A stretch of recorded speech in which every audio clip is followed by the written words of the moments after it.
Ladies, gentlemen, boys and girls, children of all ages, it's the moment you've been waiting for. It's Matt and Nige Unfiltered. Nigel, hello. Hello, sir. How are you? I've been working on that intro all week. Do you love Boys, it? have you been to a big hat circus for that introduction? Yeah, that's exactly where it came from. Have you? I love it. I love it. Barnum's. Was it Barnum's or was it what's the big movie that had the circus with Oh, that was great. The I Greatest can't Showman? start like this. Yeah, Greatest Showman. I love that. Can we start and Love it. sing and dance? And We can finish. Let's finish like that. I'd like to be Hugh Jackman. That's probably like He's one of the always characters. out walking in New York. He never bumps into me, but he's always out. right? Yeah, look at pictures Yeah, of him in Central Park all the time. Pretty recognisable. You could say that. But yeah, could say he's got those massive claws coming out of his knuckles, all sorts. Right. What's Nigel, news of you? How have you been? What's news of you? You got there first. You got there first. What is news? This morning I ran up a mountain. So why are you so red? Yeah, it's a great question. I'm glad you asked. I know it's a million degrees hot, and I probably spent too long in the sun when I get home from the top of the mountains today. Did you have to put any suntan lotion on this morning? Yeah, I did. Back to 50 all the way. But I'm quite a sweaty guy, and I imagine it probably sweated out the first 15 minutes of climbing. Have you not worked out that there are certain things you can do with podcasts and videos, like clip? So we're literally going to get a clip of an intro going, I'm quite a sweaty guy. Perfect. What a way to start a pod. Let's talk work. I've had a great week at work, Nigel. So that's been good. It's been 2 weeks. I've been in Bristol. You. Yeah, I know. I'm sorry. I was in Madrid last week and I just couldn't find time. I did one of those work trips where Caroline and Freddie came along, and it's really hard. It's hard to balance both those worlds together and then find time for a pod. So yeah, apologies. I think I was in the No. So I'm in the same boat, and often I will work through early hours of the evening, like 8, 9, 10, whatever else. And I'll go sit with Emma on the sofa and watch TV, but I'll bring my laptop wherever else. And usually it ends up with me just falling straight asleep in about 3 minutes flat. So unless I'm here doing stuff at this desk, if I go somewhere else, it's like, I'm off, sound asleep. And it's not the greatest company for her either, right? When you're sitting there with your laptop. Whether with or without the laptop, it's just very true, to be fair. It's nothing to do with the laptop at all. She's totally fed up. I've had a great week. It's been one of those, It's kind of like, feels like summer because it is actually summer. So it's nice. The city was lovely and warm.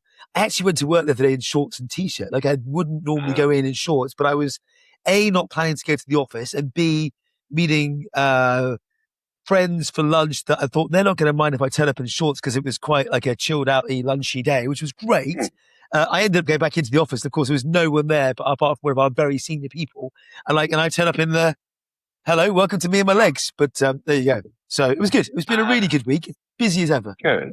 Mate, what's it? So the dress code, I can't imagine, not the dress code in service now, but dress code in London is still not shorts and t-shirts or shorts and shirts, though, is it? I wouldn't wear shorts and t-shirts to a client. I wouldn't really normally wear a polo as you and I are wearing now to the office. In fact, when I moved back from the States, Emma said to me, you've got really scruffy. Like New York was very casual. It would always be sneakers, trainers, polos, etc. Yeah.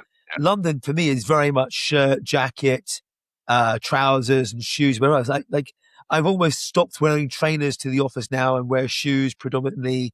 I wear a shirt rather than a polo all the time. So it's always interesting to see what men's dress code, because men's clothes are pretty boring as well, to be honest. Well, you say that apart from in Madrid, everyone is immaculate. Very similar to that kind of Milan vibe. And it encouraged me. I said, I had no time for a pod. I did go shopping. So I seemed to find time for that. Hang on. You went shopping? I went shopping. But I had Caroline there as well. So like my fashion advisor. I was going to these meetings and these guys are so immaculately turned out, beautifully dressed. And so I was like, I need to up my game. So I upped my game. So what did you buy? I bought loafers. I mean, let's start there, right? Let's start from the bottom up. Brilliant. A couple of pairs of loafers, some great trousers.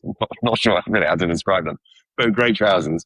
And then a couple of shirts. And I think I might have got a Barry's t-shirt as well. I found Barry's, but that wasn't a shopping trip. That was just me. Did you actually go to the Barry's class? You did, didn't you? Yeah, I did. I did a couple. So you found time for shopping in Barry's, but not speak to me. Yeah, but Barry's is 6:30, right? Oh no, it wasn't. It wasn't 6:30 because and it's so Spanish because the first class was 9:30 in like really To be fair, relaxed time. I'm like, come when I go on. to California, I was like, I want to go do I want to do a core power yoga class. Like last time I looked, there was one opposite the hotel I was staying at. The first class for a sculpt was like 10 o'clock. I'm like, I want to be in the office at 8 a.m. I want to do a Sure. 6 o'clock class. Yeah. No, No, that's why I think that's why I love Australia is that it's you go for the 5:30 class and that's like the second if not third class of the day. It's like what? It's just so much fun out steady there. on. That's a Everyone's up little so bit on early. the keen side. Yeah, no, but I mean, they love it getting up early over there. Don't know, it's an anti-Brazilian thing. But do they finish Um, early? do they finish early or they just get up super early? I think they just go to bed early. As in, I actually get up early. A, I like it, and B, it's like the hour or two you can get stuff done. No one's Yeah, calling you, whatever else. And I chat to either Japan, Singapore, or Sydney late at night, like midnight or 11 o'clock, or first thing in the morning. And I yeah. chatted to one of the guys first thing our time, and he'd been out surfing. Gets up, goes surfing for an hour or two, and then goes to work. I mean, how cool is that? Really dreamy, really dreamy. But I think also lots of Australians will wake up early, work, and finish late working as well. I think it's a bit of an awkward time zone. One of the conversations I had actually this week was, well, like, I don't mind working 60, 70, 80 hours a week, whatever the number is. It's entirely up to you, whatever you think is right or wrong, whatever it is. I like working. I don't really think it's work. I enjoy what I do. Yeah. I'm very lucky. Yep. But they're my 70 hours. If I decide to go and do a Barry's class or shopping with Caroline and Freddie or out for lunch with Emma, and it's kind of nice that we're in that position. No one's tracking or whatever else. It's kind of like, I'll put the hours in and no one's ever going to say to me, you need to work more, Nigel. If anything, I was texting my boss the other day. He's like, go to bed. Because you're out shopping with Caroline. Oh dear. So what's news? What's going on in the news this week? What's caught your eye? Lots of things. So got a So News, which is our Sonar newsletter, out on Friday, which was yesterday, right? I think there's some interesting AI. It's always interesting AI stuff. I think it's I titled it something along like Beyond the Pilot or something. It's lots of now rollout of frontier models across organizations, which I mean, it's happening, right? And it's been happening for a while. It continues to happen. So Brown and Brown were rolling out Claude to, I think it's 23,000 of them. Then you had so Guardian Life were in a 7-year program with HCL, which I thought was interesting around some kind of modernization program, but all very AI led. And then AXA, unsurprisingly, embedded with Microsoft and Copilot across their teams as well. So I thought that's kind of 70,000 interesting. their training. It was huge. It was a big number, right? Big numbers. So I think but I think that's fascinating, right? I really do. And then you've got you've got a few of these who are starting to put numbers against the benefits they're saying as well, which I think is also. Do you think we could find? It's not a dig at anyone at all, but do you think we could find a news story that's not AI? I'm going to work on that while. No, just curious. Like when everything's AI, nothing's AI. If you know what I mean. Like it's so okay. We get it. We've all moved to AI. Like we're not going to do a press release on a product that's AI enabled, or Sonar 3.0 is not going to come out with not AI built in. You have to expect it to be by default. No, but to the point of like, let's just not talk about the AI, right? Yeah, it's just hey, Sonar 3.0 is working via fax and typewriter. Like, it's not going to happen. It's going to be beautiful. Oh, it's not going to happen. That's right. So that's what I've seen. What have you seen? What have you been looking at? The big one that got me that I shared online earlier this week was all about the OpenAI Hugging Face attack, where OpenAI's in a safe, secure environment, OpenAI was able to find an internet node through using third-party models and whatever else it was using. There's loads of descriptions and commentary online about what it did or what it didn't do, plus the releases from OpenAI and Hugging Face themselves directly, but was able to penetrate Hugging Face's production instances, which were then stopped or blocked or intercepted by the Hugging Face agents and whatever else. But it was one of those moments that said, we're here already. It was really interesting how quick we've got to this point. Number one, and that generated loads of stuff that's going on. I also saw a post about the number of insurers in North America or globally that are excluding AI by default has gone like trickled and trickled and trickled. And all of a sudden it's gone like complete hockey stick. So I would almost expect every carrier now to exclude AI or have AI provisions and exclusions in there by default, which I think creates a net new market at the same time. Yeah, So agreed. I think they're quite interesting. Mate, So the whole, can I jump in on go for it. both of those maybe? I think I said both of those. What was the first one we've just been chatting about? OpenAI and Hugging Face.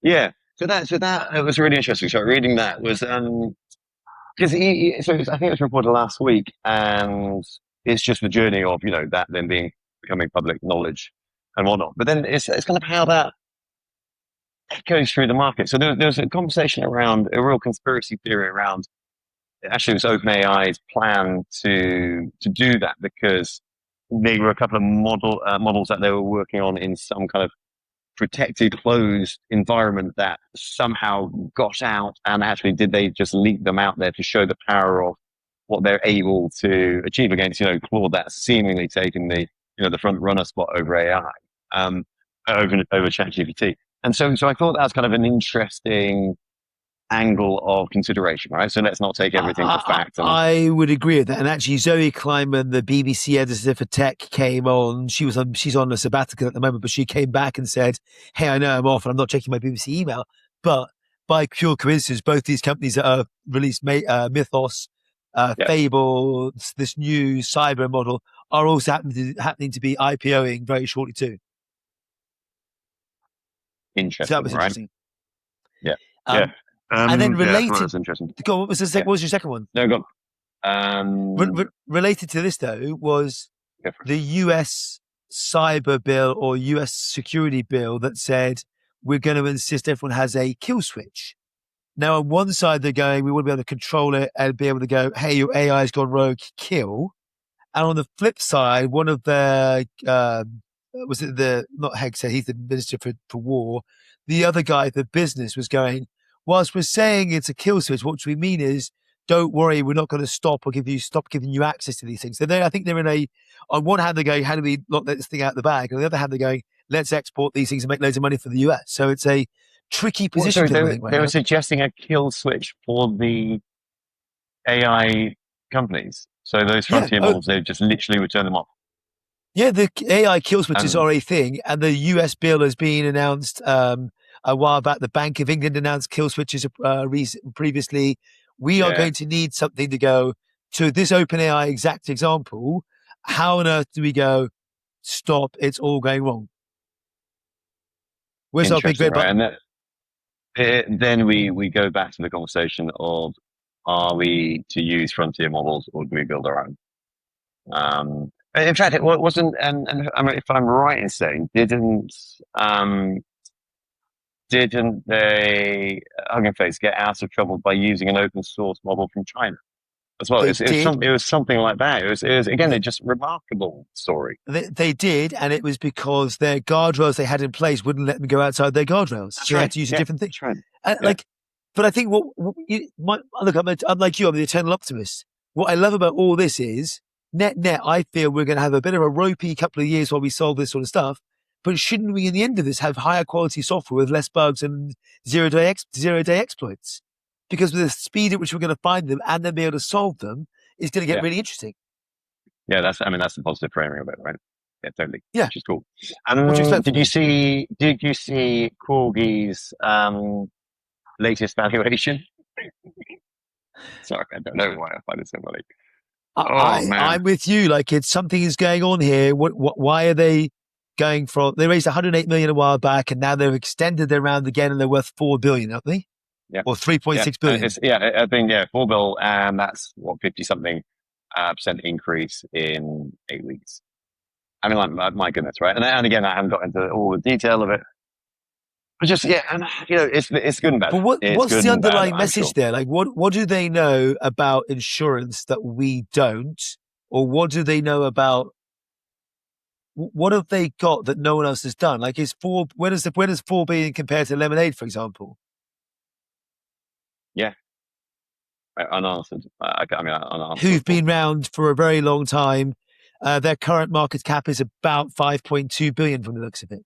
So, like, but they've been out of 10 years. They've got 10 years of history of It's claims, of service, of growing the customer base. maybe 10 years of legacy now, and you can come in as a No, new I entrant. don't feel they're in a legacy spot. I think they've done quite I well. agree. Maybe I don't know. I don't know.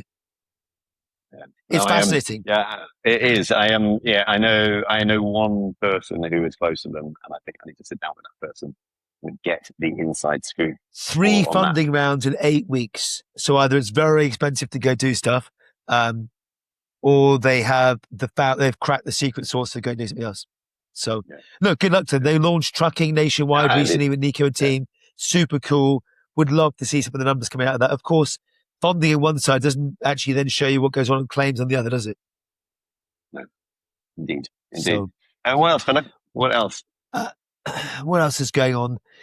You mentioned Whoop, so come back to that in a minute. The one on my mind that keeps coming up, and you mentioned Anthropic and Brown and others, and OpenAI and a bunch of others out there, is the build versus buy debate is raising its ugly head again. Do we go build this ourselves? Do we go buy it ourselves? Do we buy, and I think that's the debate that's raged on for probably 100 years. Let's go get a mainframe. Oh, we'll just do it ourselves. Sure. Or let's go buy off the shelf software. Oh, let's go build it ourselves. And there was one that I saw this week for one of the companies on Harry Seving's podcast that killed their $600,000 a year subscription to Salesforce, and they vibe coded themselves. It was interesting. But, I still don't think Bob and accounts is going to vibe code away some of these core applications on a Friday morning on the school run. And maybe I'm completely wrong. I don't know. But I think vibe coding gets you a nice interface and isn't built to scale. In fact, I think I saw a Deloitte report that said 95% of vibe code applications don't succeed. But actually, that's not the point of them. The point is, can we mock things up quicker and get them working, which is like if you understand the purpose rather than to replace things. I thought that was quite cool. So yeah, but I think there's also there's build doesn't equal buy code always, right? Well, more than often it doesn't. But I think we kind of touched on it. You asking just how this week's been offline, I answered it. I feel like we're riding a wave of something quite exciting, right? There's loads of very big projects in flight, and I think part of that is I wrote it as the opener in So News. It's like the changing narrative. We've both been sort of in this innovation and insurtech kind of domain for the last 10 years, 10 years plus, decade. But it's this kind of the world is changing. The last couple of years has definitely been around how do we modernize the business today, right? So how do we really focus all our efforts around this kind of horizon one, maybe into horizon two, really get this business working. And I think what I've just noticed over the last 6 months, I don't know whether it's the corgis of the world or it's the rise of AI or it's something else, the change in the market conditions. But I'm having so many conversations back into, we need to focus around horizon three in parallel, right?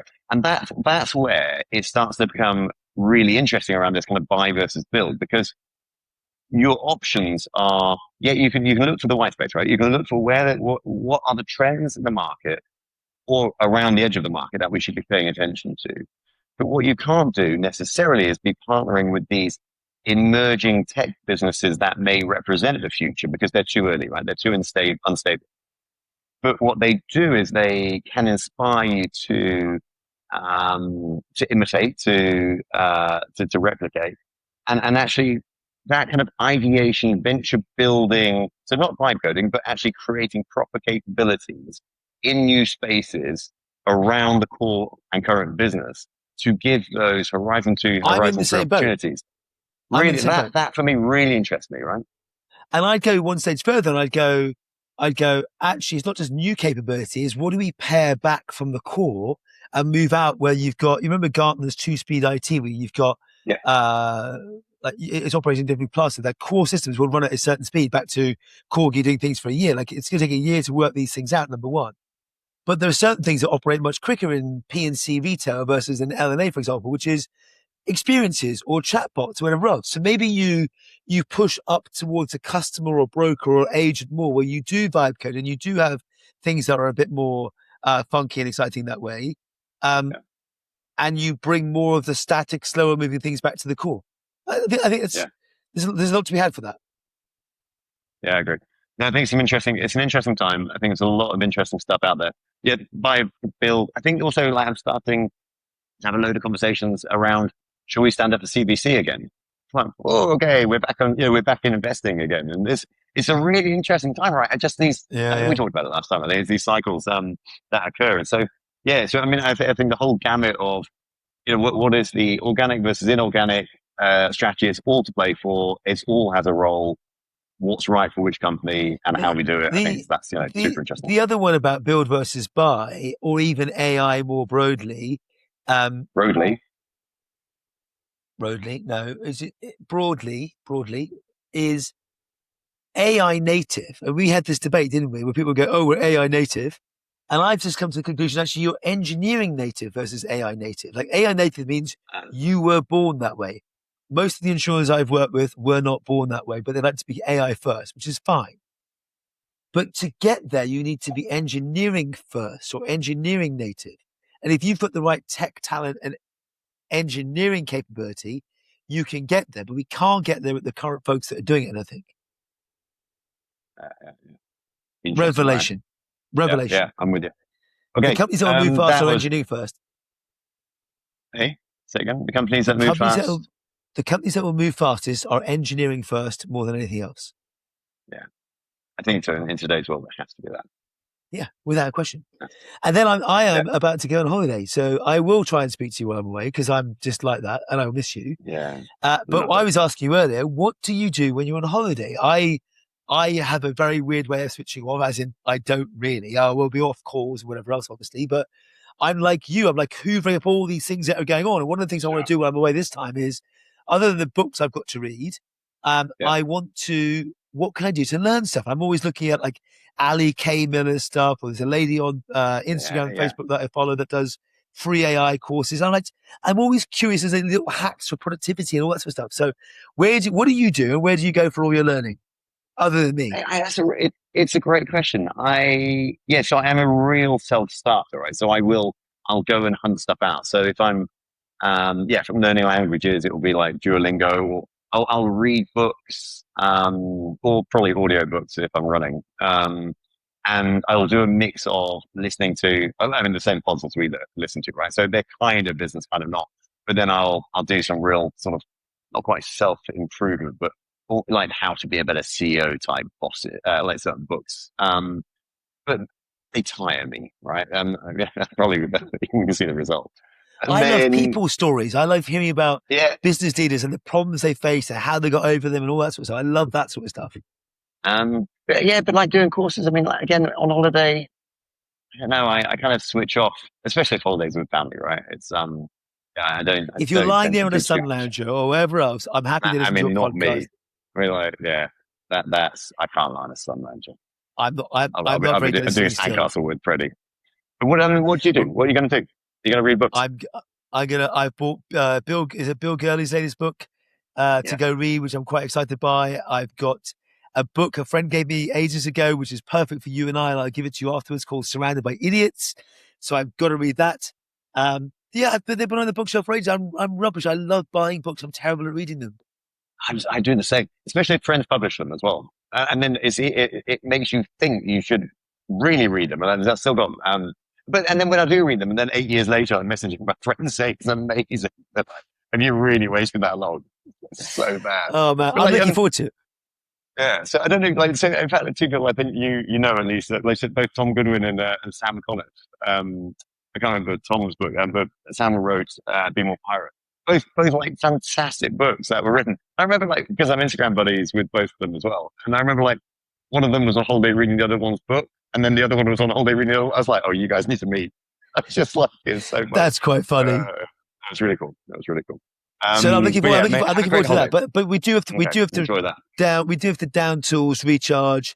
I leave tomorrow morning at 5 a.m. It's less than 12 hours away, and I've not packed as always, but I think I can get down to about 15 minutes.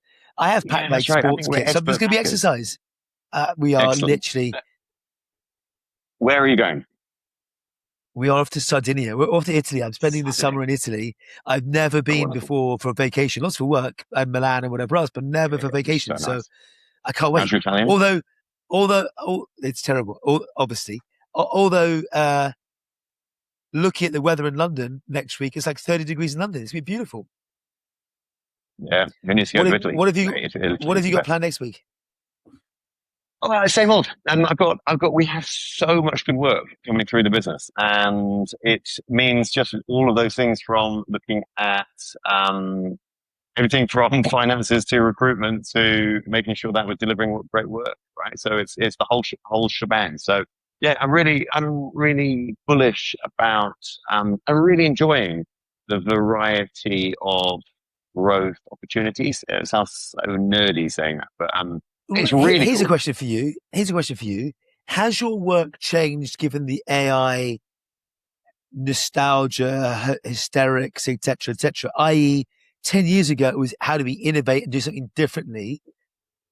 Is that still the same, or are we doing business model changes? Like, because ultimately the business of insurance hasn't changed. So Sure, what's sure. the innovation today versus 10 years ago? I mean, like for us, it's massive, right? I mean, the world of so bearing in mind we sit in the world of market research, market intelligence. Yeah, Yeah. okay. So I mean that space is, I mean, it's completely it's a world apart. It's a world apart from where it was 2 years ago.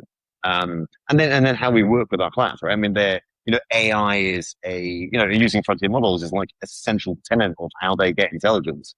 And if anything, it's almost like we have too much intelligence. Now, what can we do with it? So rather than our role of let's provide the best intelligence out there. It's how do we do that? But in the space of you've also got so much else coming in. How do we get cut through that? Get the right signals out for you, and then make decisions based on it. So yeah, it's a really interesting space. So for us, it's probably different. Yeah. But what I we're love not it. doing yet, Nigel Walsh, is we're not sponsoring the Tour de France, and that's what I saw ServiceNow doing earlier when I was watching old Podgy.